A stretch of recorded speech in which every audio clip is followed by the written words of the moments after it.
আমরা প্রতিদিন নিজের জন্য কত কিছু খরচ করি, নতুন জামা, খাবার, প্রযুক্তি, শখ, আর কত কিছুর জন্য।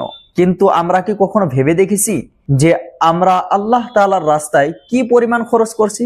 আল্লাহ তাআলা বলেন, মাসালুল লাযীনা ইউনফিকুনা আমওয়ালাহুম ফী সাবিলিল্লাহ কামাসালি হাববাতিন আনবাতাত সাবআ সানাবিলা ফী কুল্লি সুমবুলাতিন মিয়াতু হাব্বাহ ওয়াল্লাহু ইউদাঈফু লিমান ইয়াশা ওয়াল্লাহু ওয়াসিউন আলীম। যার অর্থ হলো, যারা তাদের সম্পদ আল্লাহ তাআলার পথে ব্যয় করে তাদের উদাহরণ একটি বীজের মতো, যা থেকে ৭টি শীষ গজায় এবং প্রতিটি শীষে ১০০ বীজ থাকে। আর আল্লাহ তাআলা যাকে ইচ্ছা বহুগুণ বৃদ্ধি করে দেন। আর আল্লাহ তাআলা সীমাহীন দাতা ও সর্বজ্ঞ।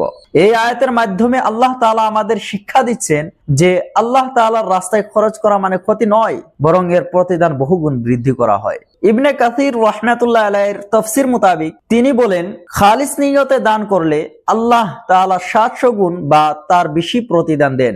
যেমন একটি বীজ থেকে বহু ফসল উৎপন্ন হয়, তেমনি দানকারীর সওয়াবও বহুগুণে বৃদ্ধি পায়। মনে রেখো, তোমার একটি দান বদলে দিতে পারে কারো জীবন, আর তোমার জন্য খুলে দিতে পারে জান্নাতের বিশাল দরজা।